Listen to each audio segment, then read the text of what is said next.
Hit that like button and don't forget to subscribe. Jumping castles. Craigslist was never intended to be used for disturbed or deranged individuals to fill their appetite for madness. A simplistic website that hasn't evolved much since its incorporation in 1999.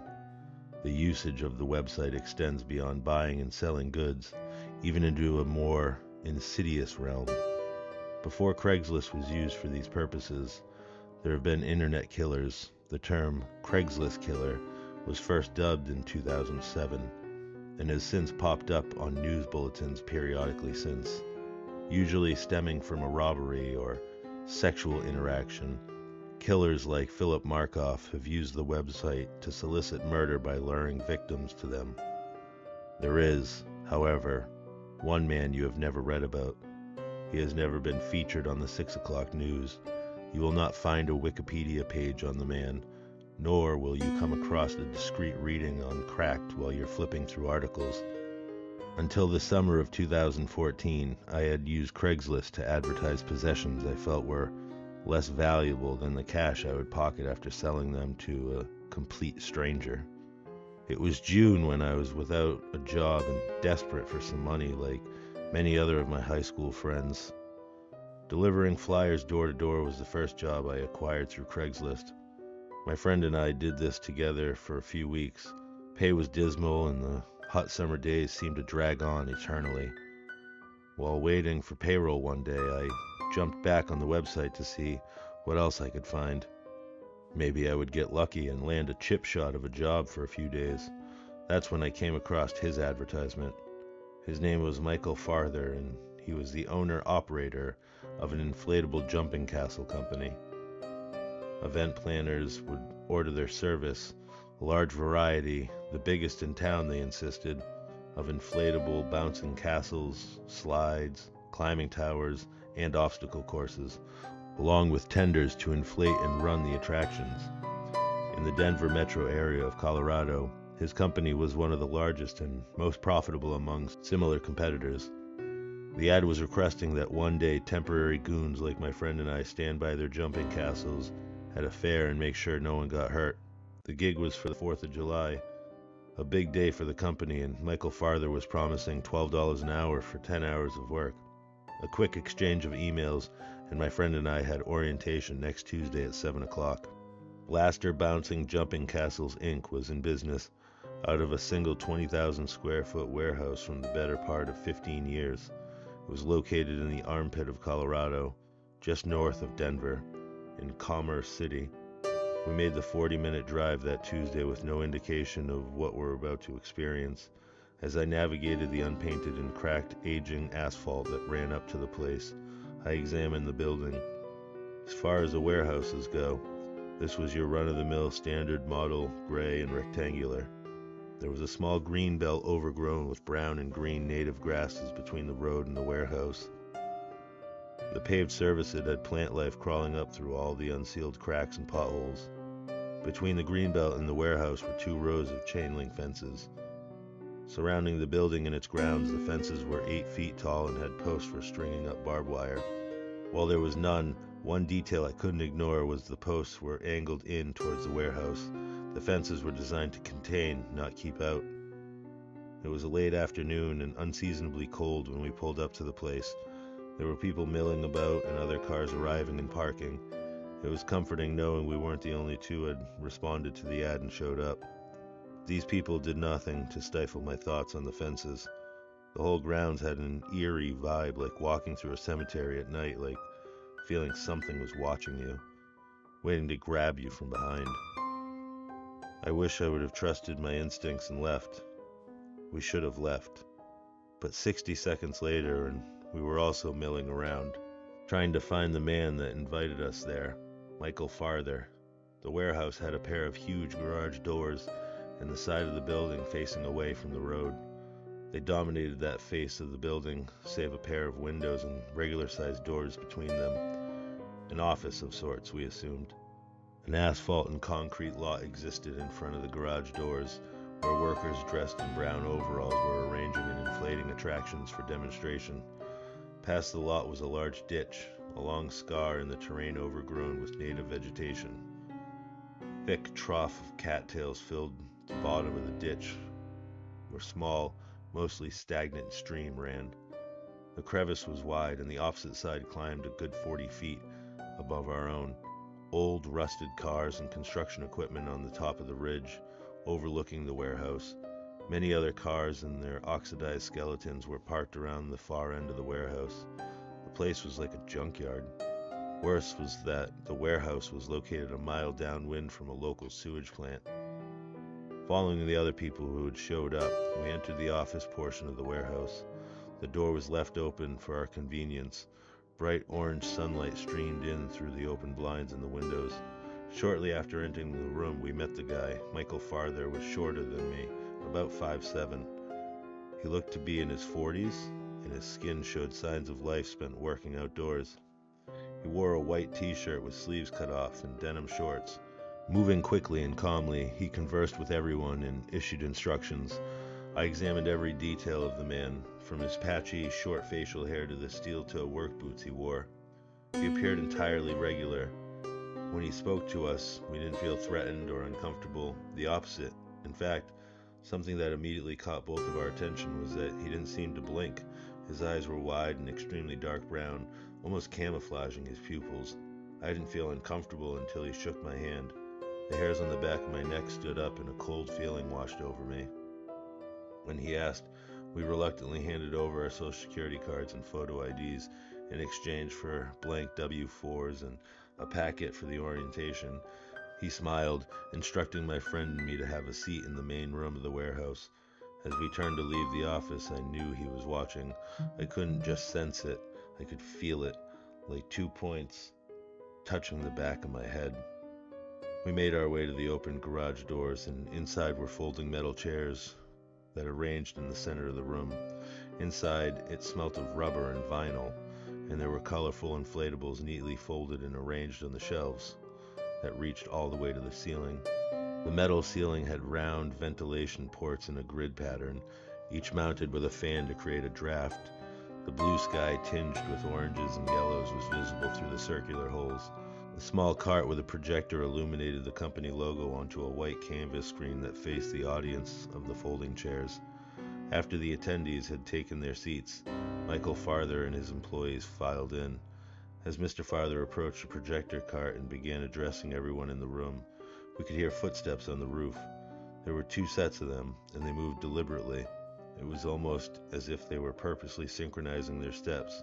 Every so often I would look up to see a figure eclipse the sky in fading sunlight through the whirling ventilation fans. Following a short, concise speech thanking everyone for showing up, Michael Farther motioned for one of his workers to start the presentation.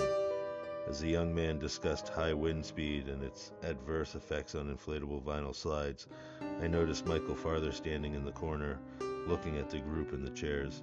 He was completely dark over there, the whites of his eyes barely visible as they scanned the catalog to every individual in the room. Whether it was the overwhelming smell of vinyl or the lackluster, over-informative presentation, 10 minutes in I began to feel nauseous. I gestured to my friend as I stood up and made my way towards the worker standing by the now closed garage doors. I asked where the restrooms were, and to my relief his answer was outside. He took us through a door by the corner Michael Farther was standing in. Mr. Farther stood there, his hands clasped behind his back, smiling and watching the presentation. It was as if he was thoroughly enjoying himself. We turned down a small hallway and came across the same office where we were earlier.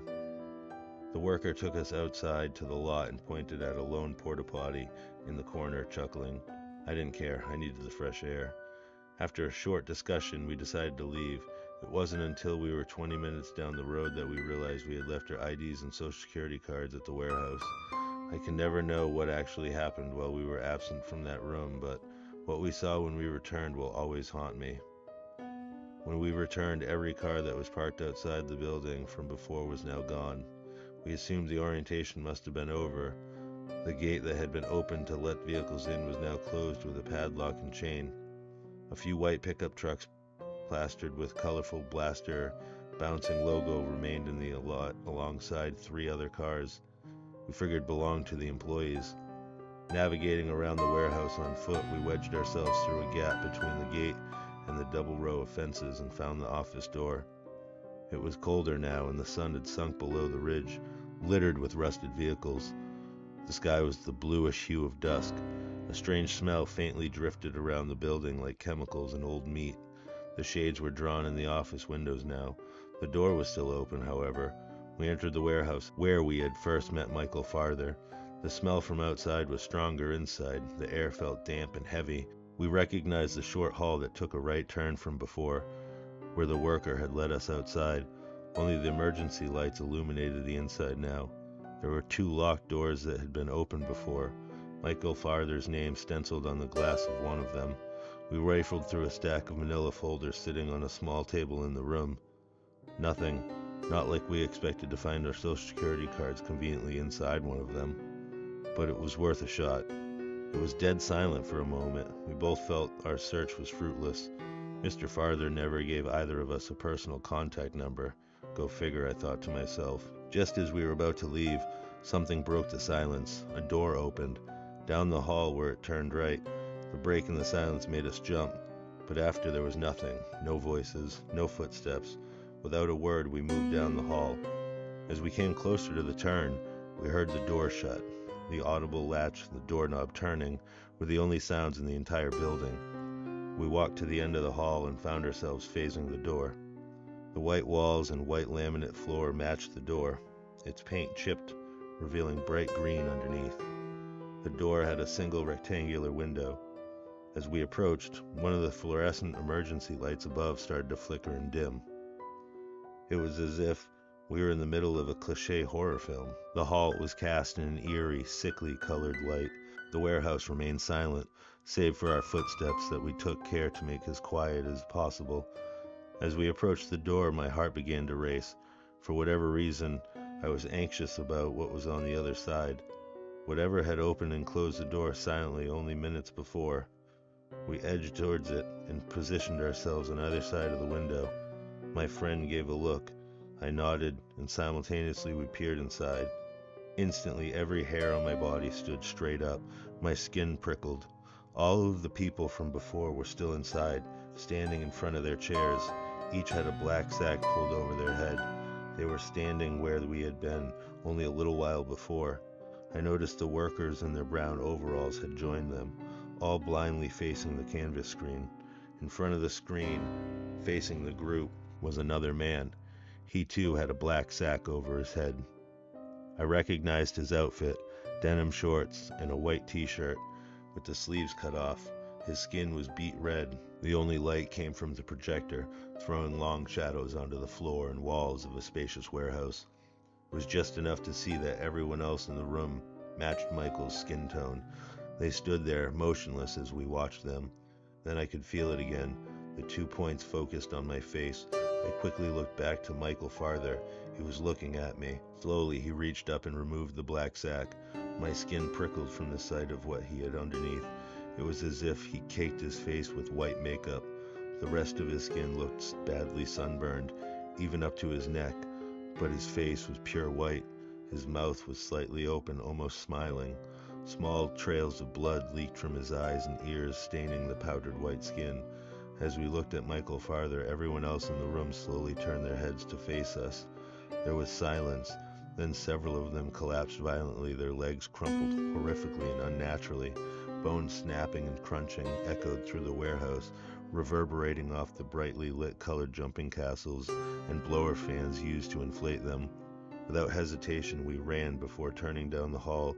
I slowed and looked back at the door. I jumped and nearly screamed as I realized Michael Farther was standing in the window. His white face was expressionless, but he appeared to be laughing hysterically, almost painfully, more blood streaming from his eye sockets. My legs felt weak. We sprinted out of the place and never looked back again. As we ran across the lot to my car, I noticed the fences were now armed with barbed wire. Wedging ourselves through the gate again, we escaped to my car and took off towards the highway. I cannot justify the actuality of any of these events, as no police report was ever filed. After we left, we were already on the road. We called 911. We weren't about to sit in that place and wait for the police to arrive. We later learned that the warehouse had been burned down and no evidence of human remains were found on the rubble.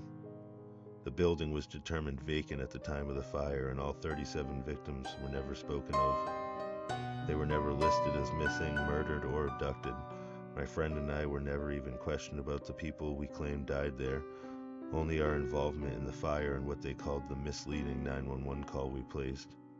Our accounts of the events didn't hold up long. We had absolutely no evidence to prove any of it ever happened. No one will ever know what truly happened to Blaster Bouncing Jumping Castles Inc. and its shady owner, Mr. Michael Farther. I speculated it was practice of the occult, but who really knows?